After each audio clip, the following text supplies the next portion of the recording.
Well, I got these very cool picks from my buddy over in the UK, Apache Locksport, and I'm thinking it's time I gave them a little bit of a polish. Something that was left for me to do, and as I said, I think now is the time to have a crack at it. And given the fact that I'm going to do that very shortly, I figured what I might do is turn on the camera and share what my process is when it comes to giving picks a bit of a polish. So what I'm going to do here to start with is some wet polishing.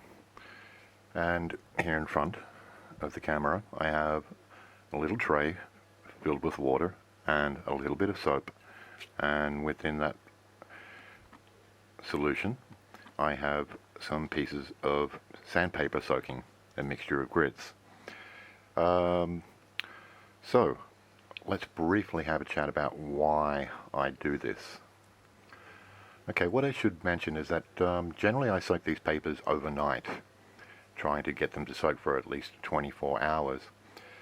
The reason behind this is because I want papers that are very soft and very flexible, and that will enable me to work more easily with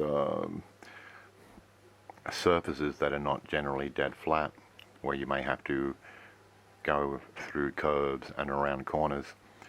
The nice and soft and flexible paper is essentially able to shape itself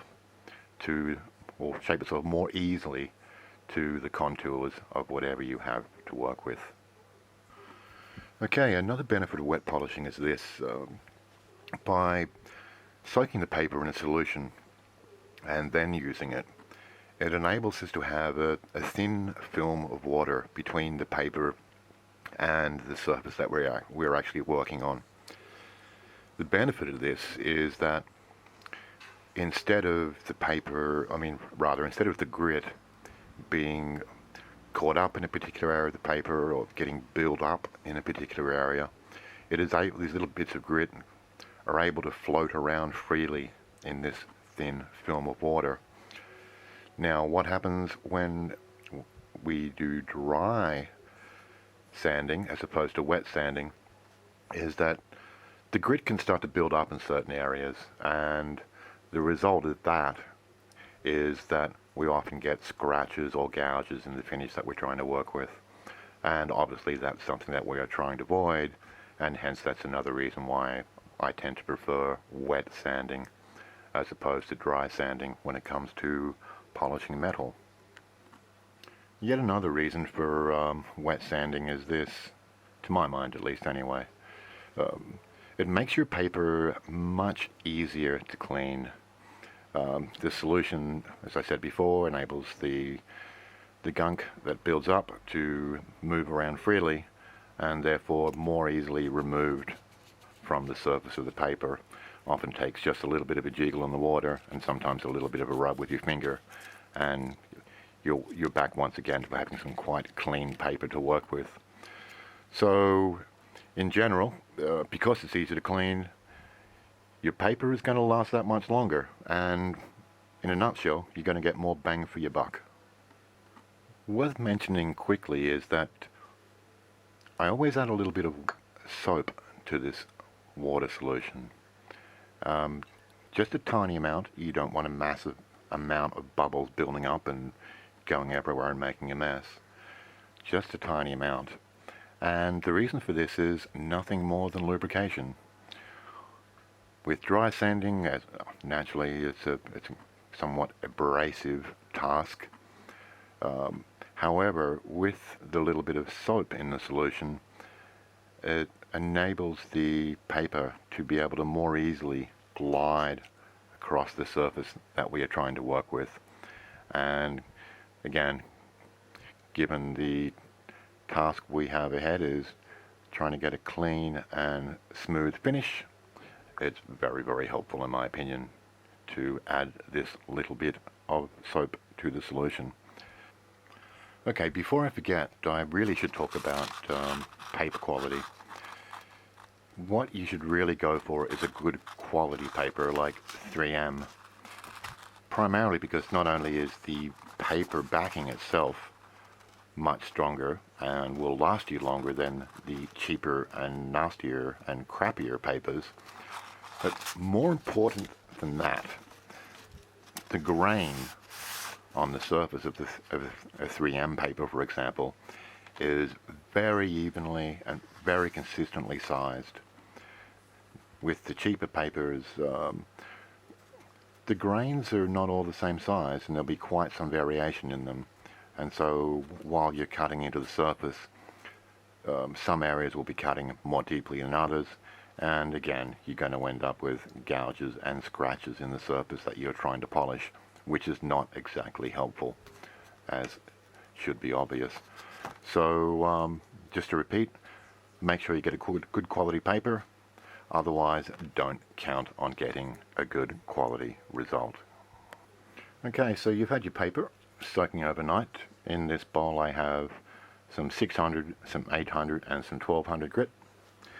And it's time to start using it. So starting from the 600 grit here, start working yourself back and forwards across the surface, and naturally you will see some gunk build up. Don't let it build up. Dip it in the solution, give it a bit of wiggle, and you have nice clean paper once again to keep working with.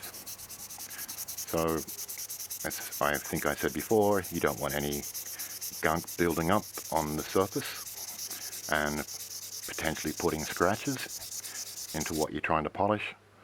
So just regularly and consistently dip the paper back into the solution, give it a clean, and then continue working with a nice clean bit of paper, and thus giving yourself every chance of getting the best possible result. So I'm just going to keep doing this with the 600, then the 800, and then the 1200, and checking as I go the surface to see what the result is looking like. But I won't bore you to death by keeping you there watching this, so I'll continue for a bit and I'll catch up with you again shortly.